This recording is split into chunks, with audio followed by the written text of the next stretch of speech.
Varicose veins కి సరైన చికిత్స కోసం సంప్రదించండి ఎవిస్ హాస్పిటల్.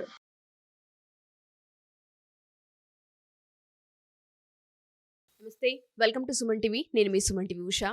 నయనతార తెలుగు సూపర్ స్టార్గా ఎంతో మంది తెలుగు ప్రేక్షకులని ఆకట్టుకుందని చెప్పడంలో ఎటువంటి అతిశయోక్తి లేదు. కానీ తమిళనాడు కనుక మనం చూసుకుంటే ధనుష్ అండ్ దాంతోపాటు నయనతార కాంబోకి పెట్టింది పేరు అని చెప్పొచ్చు. స్క్రీన్ పైన వాళ్ళిద్దరు కనిపిస్తే అందమైన జంట అని మాట్లాడుకునేలా ఉంటుంటుంది. సో వన్ ఫైన్ డే ఆవిడొక 3 పేజీల లేఖని ఇన్స్టాగ్రామ్ త్రూ నేను కేసుని ఫైల్ చేస్తాను, నాకు అన్యాయం జరిగింది, దిస్ ఇస్ నాట్ రైట్ అని చెప్పడం జరిగింది.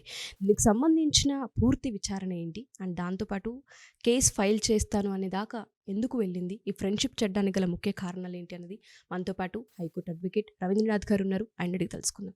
నమస్తే రవీంద్రనాథ్ గారు. నమస్తే అండి ఉష గారు. సో ధనుష్ అండ్ నయనతార ఈ పేరుని చూస్తే చూడముచ్చటగా ఉంటుంది స్క్రీన్ పైన. అటు తమిళనాట ఇటు తెలుగు ప్రేక్షకులని ఆకట్టుకుందని చెప్పడంలో ఎటువంటి అతిశయోక్తి లేదు. లేడీ సూపర్ స్టార్గా ఆమెకంటూ ఒక మార్క్ని క్రియేట్ చేసింది నయనతార. కాకపోతే మనం కనుక ఇవాళ చూసుకుంటే ఇన్స్టాగ్రామ్లో ఆవిడ ఒక 3 పేజీల లేఖని చాలా క్లియర్గా ప్రాపర్గా రాసిందండి. నేను ఖచ్చితంగా కేసు ఫైల్ చేస్తాను, నేను చాలా డీప్గా హర్ట్ అయ్యాను దీని మీద అని కూడా ఆవిడ మాట్లాడడం జరిగింది. అసలు దీనికి సంబంధించిన పూర్తి విచారణ ఏంటి, ఆవిడ కేసు ఫైల్ చేస్తాననే దాకా ఇష్యూ ఎందుకు వెళ్ళింది, అసలు ఇష్యూ ఏంటి? ఈరోజు నవంబర్ 18th ఈరోజు నెట్ఫ్లిక్స్లో రిలీజ్ అవుతుంది ఆ మూవీ. It it's documentary movie. Nayanthara the beyond fairy tale. Fairy tale అంటే గారడీ, నిజంగా గారడీ నడుస్తుంది అక్కడ. వీళ్ళిద్దరి మధ్య, ముఖ్యంగా నయనతార గారికి ధనుష్కి మధ్య మకిలి పట్టడం అంటారు కదా, మకిలి పట్టిన హృదయాలు, వాళ్ళ ఆలోచనలు ప్రతిబింబిస్తుంది ఈ Nayanthara the beyond fairy tale. నిజంగా గారడీ అని చెప్పుకోవచ్చు. ఆవిడ ఏదైతే రిలీజ్ చేశారో నెట్ఫ్లిక్స్లో ఈరోజు రిలీజ్ అవుతుంది. దీనికి సంబంధించి ఇష్యూ ఎలా స్టార్ట్ అయింది అన్న వివరాలు నేను తెలియపరుస్తాను కొంతవరకు. ముఖ్యంగా ఇష్యూ ఎలా మొదలైంది అంటే, దీని మీద ఈవిడ ఒక ట్రైలర్ రిలీజ్ చేశారు. Nayanthara the beyond fairy tale అని చెప్పి ఒక ట్రైలర్ రిలీజ్ చేశారు. అంటే ఏంటి, నయనతార యొక్క సినీ ప్రస్థానం, తన యొక్క ప్రేమ, తన యొక్క పెళ్ళి, తన యొక్క పిల్లలు, తన వ్యవహారం, దీని మీద తన పర్సనల్గా ఉన్నటువంటి ఏదైతే తను చూసుకున్నారో, తను ఏదైతే మ్యారేజ్ చేసుకున్నారో, విఘ్నేష్ శివన్ ఎట్లయితే మ్యారేజ్ చేసుకున్నారో, వీళ్ళిద్దరి మధ్య ఉన్నటువంటి తమ యొక్క ప్రేమ పెళ్లికి సంబంధించినటువంటి ఒక పర్సనల్ దీన్ని వాళ్ళు ఒక డాక్యుమెంటరీగా చూపించి దాన్ని సినిమాటిక్గా చేసుకుని సొమ్ము చేసుకోవడం. అదే సహజంగా ప్రతి వాళ్ళు చేసేది. ఇంతకుముందు ఇలియానా గారు కూడా తమ మ్యారేజ్ చేసుకుంటున్న పెళ్లి ఫోటోలు కూడా ఇంతకుముందు తను కూడా ఒక సోషల్ మీడియాలో పెట్టుకోవడం, దాని మీద చిన్న వ్యూస్ కోసం, that is common. It's actors అంటే వాళ్ళు మనీ కోసం ఏమైనా చేస్తారనడంలో ఇది నిదర్శనం అనమాట. అందరం పెళ్ళిళ్ళు చేసుకుంటారు, కానీ సినిమా తారలు అంటే ఏదో ఆకాశం చూడిపడ తారాలోకంగా మాట్లాడుకుంటారు. కాబట్టి వాళ్ళ యొక్క ప్రేమ పెళ్లి వ్యవహారానికి సంబంధించి ఒక అద్భుతమైన డాక్యుమెంటరీని చూపించే ప్రయత్నం చేశారు. అయితే ఇందులో భాగంగా 3 seconds అంటే మొత్తం ఇది ఒక వీడియో ఉన్నటువంటి, ఒక 5 minutes ఉన్నటువంటి ఒక వీడియో క్లిప్పింగ్, అది ఒక ట్రైలర్ రిలీజ్ చేశారు. అందులో 3 seconds వీడియో కొంత వివాదాస్పదం అయింది. ఏమిటా 3 seconds వీడియో? నేను దీన్ని వివరించే ప్రయత్నం చేసుకునే ముందు అసలు నయనతార గారు ఎవరు, విఘ్నేష్ గారు, ఇప్పుడు నేను చెప్పే విఘ్నేష్ శివన్ ఎవరు, అదేవిధంగా ధనుష్ గారు, కొంత వివరం తెలిస్తేనే మనకి కాంట్రవర్షియల్ అర్థమయ్యే అవకాశం ఉంటుంది. ముఖ్యంగా డయానా మరియం కురియన్, నయనతార గారి యొక్క అసలు పేరు Diana Mariam Kurian. This is born in Christian family. ఆవిడ పుట్టింది క్రిస్టియన్ ఫ్యామిలీలో, ఒక మలయాళీ కుటుంబంలో పుట్టారు, ఒక ఆర్మీ ఆఫీసర్కి పుట్టారు. పుట్టి తన అద్భుతమైన మోడలింగ్ ద్వారా సినిమా రంగంలో మొట్టమొదటిగా ప్రవేశం చేశారు. మలయాళీ రంగంలో ప్రవేశం చేసి అక్కడ నుంచి తన యొక్క ప్రతిభా పాఠవాలతో అంచెంచెగా ఎదిగారు. అయితే 2011లో బాపు గారి సినిమా ఒకటి వచ్చింది, అది శ్రీరామరాజ్యం అనే సినిమా. ఆ శ్రీరామరాజ్యం సినిమాలో ఒక మహానుభావుడు, ఒక మహా కథా ఇతివృత్తం, ఒక అద్భుతమైన ఖండకావ్యం అది. ఆ కావ్యంలో నటించిన తర్వాత అందులో సీత పాత్ర వేశారు నయనతార గారు. ఆ పాత్ర వేసిన తర్వాత ఆ పాత్ర యొక్క చిత్రీకరణ సమయంలో ఆ పాత్ర యొక్క ఔచిత్యాన్ని, ఆ పాత్ర యొక్క గొప్పతనాన్ని తను ఓన్ చేసుకున్నారు. ముఖ్యంగా బాపు గారు లాంటి ఒక మహా మనిషి అట్లాంటి వ్యక్తిత్వాన్ని చేసినప్పుడు ఆ యొక్క రామాయణం ఏంటి, ఆ యొక్క కథ యొక్క ఇతివృత్తం ఏంటి, ఆ సీత యొక్క స్థితిగతులు పూర్తిగా తెలుసుకున్నటువంటి నయనతార గారు నో ఇట్స్ నాట్ రైట్ అని చెప్పి ఆవిడ క్రిస్టియన్ నుంచి హిందూలోకి టర్న్ అయిపోయారు. ఇన్ ది ఇయర్ ఆఫ్ 2011లో ఆవిడ ఆర్యన్ సమాజ్లోకి వెళ్ళి తను పూర్తిగా హిందూజాన్ని మార్చుకున్నారు. పూర్తిగా ఒక హోమం చేసుకుంటూ అందులో పూర్తిగా తన పేరును కూడా అప్పటికే సినిమా రంగం ఏదైతే తనకి పరిచయం చేసిన పేరు ఏదైతే ఉందో నయనతార అనే పేరును మార్చుకున్నారు. ఈరోజు రిజిస్టర్డ్ పేరు కూడా ఈవిడ అక్నాలజ్మెంట్ కూడా పూర్తిగా హిందూ అని ఉంటుంది. ఆవిడ పూర్తిగా హిందూ మతంలోకి మారారు అఫీషియల్గా, ఆర్య సమాస్తులుగా. అట్ ద సేమ్ టైం ఆవిడ పేరు కూడా నయనతారగా చాలా మందిలోకి వచ్చారు. అయితే అప్రస్తుతమైనప్పుడు కూడా ఎందుకు నేను మాట్లాడుతున్నా, తన యొక్క వ్యక్తిత్వాన్ని తెలుసుకోవాలనుకుంటే మనం కొంత వెనక వెళ్ళాలి ఉద్దేశంతో నేను ఈ విషయాన్ని పరిచయం చేయడం జరిగింది. అంటే నయనతార గారు ఏదైనా తను అనుకున్నాను అనుకుంటే తను పూర్తిగా కట్టుబడి ఉంటారు. ఆ పాత్ర చిత్రీకరణలో సీత గారిని ఆ పాత్ర చూసి ఇంకా నేను సినిమాలో నటించడానికి చెప్పడం కూడా జరిగింది. దాని తర్వాత చాలామంది ఫ్యాన్స్ లేదు ఈ పాత్ర మీకు ఎంత అద్భుతమైన ఔచిత్యాన్ని ఇచ్చిందో, మీరు మీరు మీ రంగాన్ని కూడా కంటిన్యూ చేయాలని చెప్పి అనేక వేల మంది ఆవిడకి అప్పుడు ఇంకా ఇన్స్టా సోషల్ మీడియా లేనప్పుడు తనకు అనేక మంది ఉత్తరాలు రాసి మరలా పాత్ర చేయమంటేనే సీత పాత్రలోకి ఎలా అయితే ఒదిగిపోయారో మరలా తన సినిమా రంగంలో తను ప్రవేశం జరిగింది. సో తను ఇప్పటికీ చెప్తారు శ్రీరామరాజు సినిమాకి బిఫోరు శ్రీరామరాజు తర్వాత అనే కేటర్ని చెప్పడం నయనతార గారు చెప్పడం జరిగింది. అదే సమయంలో ఆవిడ ప్రభుదేవ గారితో మ్యారేజ్ చేసుకోవడం, ప్రభుదేవ గారి యొక్క పేరు కూడా తన ఒంటి మీద టాటుగా కూడా వేసుకున్నారు. ఇద్దరు కలిసి మ్యారేజ్ చేసుకుందాం అనుకున్నారు. అప్పటికే ప్రభుదేవ గారికి మ్యారేజ్ అయింది. తర్వాత అనేక కారణాల వల్ల అది మ్యారేజ్ పెళ్లిపెట్టల దాకా వచ్చింది. మ్యారేజ్ చేసుకున్నారు కూడా. మ్యారేజ్ చేసుకుని కూడా విడిపోవడం జరిగింది నయనతార గారి యొక్క. ఇది ఒక వ్యక్తిగత విషయం. ఇది ఎందుకు మనం మాట్లాడుకుంటున్నాం అంటే సినిమా తారలు కాబట్టి వాళ్ళ వ్యక్తిగత విషయాలు ఆవిడ సినిమా తీసుకున్నారు కాబట్టి మనం కూడా పరిచయం చేయక తప్పదు. ఆ సాహసం చేసి నేను చెప్తున్నాను. ఇది నయనతార గారి యొక్క వ్యక్తిగత విషయం. తను ఏదైనా అనుకుంటే తను చేసేటువంటి రకం. ఈ విఘ్నేష్ శివన్ గారితో మ్యారేజ్ ఎక్కడ దాకా వచ్చిందంటే నానుమ్ రౌడీ తాన్ అని ఒక మూవీ 2015 రిలీజ్ అయింది. ఆ మూవీకి డైరెక్టర్గా పనిచేసిన వాళ్ళు ఎవరంటే విఘ్నేష్ శివన్. విఘ్నేష్ శివన్ ఈ మూవీకి డైరెక్టర్గా పనిచేశారు. ఆ మూవీకి ప్రొడ్యూసర్గా పనిచేసింది ఎవరంటే ఇప్పుడు మనం ఎవరైతే డిస్కషన్ ఉన్నటువంటి ధనుష్ గారు. ధనుష్ గారు కూడా ఒక అద్భుతమైన నటుడు. ఆ మూవీకి ప్రొడ్యూసర్గా పనిచేసినప్పుడు యాక్చువల్గా ఆ మూవీ 2015లో కాదు 2013లోనే అదే కథ మీద గౌతమ్ మీనన్ ఎవరైతే ఉన్నారో ప్రముఖ దర్శకుడు, దీనికి నిర్మాతగా గౌతమ్ మీనన్ యొక్క కొడుకైనటువంటి గౌతమ్ కార్తీక్ హీరోగా పరిచయం చేస్తూ అప్పట్లో ఉన్నటువంటి హీరోయిన్ అయినటువంటి లావణ్య త్రిపాఠి గౌతమ్ మీనన్ గారి కొడుకు గౌతమ్ కార్తీక్ ఇద్దరు కలిసి ఇదే కథ మీద నానుమ్ రౌడీ తాన్ అనేటువంటి మూవీ తీసే ప్రయత్నాలు చేశారు. ఆల్మోస్ట్ సెట్స్ వరకు వెళ్ళింది. కానీ కొన్ని అనివార్య కారణాల వల్ల ఆ సెట్ నుంచి బయటకు వెళ్ళిపోయిన తర్వాత ఆ కాపీ రైట్స్ తీసుకున్నటువంటి ధనుష్ ఆ కాపీ రైట్స్ తీసుకొని దాన్ని మళ్ళీ 2015లో నానుమ్ రౌడీ తాన్ అనేటువంటి ఆ మూవీ తీశారు. ఆ మూవీ తమిళనాడు విజయవంతంగా ప్రదర్శించబడింది. చాలా సూపర్ హిట్ అయింది. అనేక కోట్ల రూపాయలు కూడా సంపాదించి పెట్టింది. ఆ మూవీకి పూర్తిగా ఎవరైతే ప్రొడ్యూసర్ ఉన్నారో ఇక్కడ ఎలా ఉంటుందంటే సినిమా ఇండస్ట్రీ పరంగా ఒక మూవీని ప్రొడ్యూస్ చేసేటప్పుడు ఇదే కాంట్రవర్షియల్ మనం ఇంతకుముందు కూడా విన్నాం. ఇటువంటి కాపీరైట్ చట్టం మీద వచ్చినటువంటి వివాదాల మీద అప్పుడు ఎస్పీ బాలసుబ్రహ్మణ్యం గారు ఇళయరాజా గారి మీద కూడా చాలా కాంట్రవర్షియల్స్ వచ్చాయి. అంటే ఇక్కడ కాంట్రవర్షియల్ డిఫరెంట్గా ఉంటుందండి ఉష గారు. ఎలా అంటే ఒక మూవీని ప్రొడ్యూస్ చేస్తారు ప్రొడ్యూసర్. ఆ మూవీలో ఉన్నటువంటి సాంకేతిక నిపుణులు ఇంక్లూడింగ్ ఒక సంగీత దర్శకుడు కావచ్చు, ఒక ఫైట్ మాస్టర్ కావచ్చు, ఒక డ్యాన్స్ మాస్టర్ కావచ్చు, వీళ్ళందరినీ కూడా నటీనటుల సాంకేతిక బృందాన్ని మొత్తం కూడా తీసుకొస్తారు. ఇప్పుడు రైట్స్ ఎవరికి చెందుతాయి? ప్రొడ్యూసర్కి చెందుతాయా లేకపోతే సాంకేతిక నిపుణులు చెందుతాయా? ఎందుకంటే సాంకేతిక నిపుణులకు ఆల్రెడీ అమౌంట్ పేమెంట్ చేసి ఉంటారు కాబట్టి సాంకేతిక అంటే రైటర్స్కి ఉండదు. పూర్తిగా అంతా కూడా ప్రొడ్యూసర్ చేతిలో ఉంటుందని ఈ వివాదం మనకి ఎస్పీ బాలసుబ్రహ్మణ్యం గారికి ఇళయరాజా గారి మధ్యలో వచ్చింది.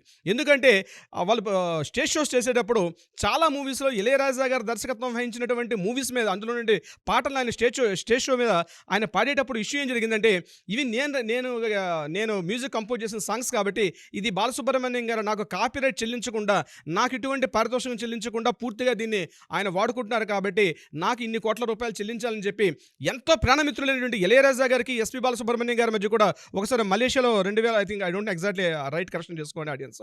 సో ఈ టైంలో ఒక ఇష్యూ జరిగింది. ఆ టైంలో సో ఇళయరాజా గారు డైరెక్ట్గా ఒక లీగల్ నోటీస్ పంపించారు ఎస్పీబీ గారి మీద. ఎలా అంటే నేను మ్యూజిక్ కంపోజ్ చేసిన పాటలు మీరు స్టేజ్ షోలో పాడుతూ కొన్ని కోట్ల రూపాయలు సంపాదిస్తున్నారు కాబట్టి దాని మీద పూర్తి కాపీ రైట్స్ నాకున్నాయి కాబట్టి మీకు సంబంధించింది కాదు అన్నారు. అయితే ఇప్పుడు లీగల్ రైట్స్ ఎవరికి చెందుతాయి అంటే సంగీత దర్శకుడు చెందుతాయా లేకపోతే సంగీత దర్శకుడిని కూడా హైర్ చేసుకున్నటువంటి ప్రొడ్యూసర్ చెందుతాయా? దీని మీద చాలా వివాదం వెళ్ళింది. దాని మీద మన తెలుగునాట కూడా సినిమా పెద్దలు చాలా మంది దీని మీద వ్యాఖ్యానం చేశారు. సో వివాదాలు అన్నవి కాపీ రైట్స్ సంబంధించి చాలా వివాదాలు ఎప్పటి నుంచో వస్తున్నాయి. ఇదే సందర్భంలో మరలా ఈ కాపీ రైట్స్ వివాదం మరలా ఈ మూవీకి సంబంధించి రావడం జరిగింది. దీనికి సంబంధించిన వివాదం ఏంది? ఆ 3 seconds వీడియో ఏదైతే ఆ ట్రైలర్ పార్ట్లో వాడుకున్నారో ఆ 3 seconds వీడియో కంప్లీట్గా కూడా మేము తయారు చేసిన సెట్స్లో మేము ఉన్నటువంటి సాంకేతిక బృందంతో ఉన్నటువంటి ఆ మూవీ క్లిప్సింగ్స్ కాబట్టి అది మీరు రిలీజ్ చేయకూడదు. అది పూర్తిగా మా యొక్క ఆధీనంలో ఉంటాయి. ఆ కాపీ రైట్స్ మాకు ఉంటుంది. మా కాపీ రైట్స్ మాకు చెల్లించకుండా పూర్తిగా మీరు యూజ్ చేసుకున్న ఉద్దేశంతో ధనుష్ గారు సంబంధించినటువంటి అడ్వకేట్ అరుణ్ గారు ఒక నోటీస్ పంపించడం జరిగింది. ఏమని పంపించారు? ఇది మాకు కాపీ రైట్స్ మీరు ఉల్లంఘిస్తున్నారు కాబట్టి దాని మీద సంబంధించి మాకు కాపీ రైట్స్ అమౌంట్ చెల్లించి కానీ మీరు చేయలేరు కాబట్టి మీరు మాకు 10 కోట్ల రూపాయలు చెల్లించాల్సిన అవసరం ఉందని చెప్పి ధనుష్ గారి తరపున అడ్వకేట్ అయినటువంటి అరుణ్ గారు లీగల్ నోటీస్ పంపించడం జరిగింది 3 seconds బెట్టికి. సో ఇక్కడ కాపీ రైట్స్ చట్టంలో ఏం చెప్తున్నాయంటే పూర్తిగా ముఖ్యంగా సాహిత్యం కానీ అంటే లిటరేచర్ సినిమాలకు సంబంధించిన సాహిత్యం కానీ ముఖ్యంగా ఏదైనా ఒక కంటెంట్ అప్ టు 30 seconds వరకు యూజ్ చేసుకోవచ్చు. 30 seconds దాటి ఉన్నప్పుడు మాత్రమే కాపీ రైట్స్ వస్తాయని చెప్పి 1955 as per copy rights act ప్రకారం ఇది చెప్తూ ఉంది. సో వీళ్ళు వాడుకుంది 3 seconds కాబట్టి ఇక్కడ నయనతార గారు రిప్లై ఒక లెటర్ ఇచ్చారు. ఆ లెటర్ ఇచ్చేటప్పుడే ఇక్కడ కాంట్రవర్సీ అంతా కూడా జస్ట్ ఆ లెటర్ పార్ట్ దగ్గర కాంట్రవర్సీ అయిపోయింది. ఎందుకు కాంట్రవర్సీ అయింది అంటే లెటర్లో ఆవిడ ప్రస్తావించేటప్పుడు లెటర్లో ఈ పాయింట్ని వదిలేశారు ఆవిడ. ఏది నేను 3 సెకండ్స్ వరకే వాడుకున్నాను. యాస్ పర్ కాపీరైట్ ప్రకారం 30 సెకండ్స్ వరకు నాకు లిమిటేషన్స్ ఉన్నాయి అని చెప్పడం వదిలేసి ఆవిడ ఏ రకంగా మాట్లాడారంటే, మేము మా పర్సనల్ మొబైల్ ఫోటోస్ తోటి మేము తీసుకున్నాం. అవి మీ యొక్క ఇన్‌స్ట్రుమెంట్స్ కావు. అంటే వీడియో క్యామ్స్ కావచ్చు, ఎడిటింగ్ కావచ్చు, మీది కాదు.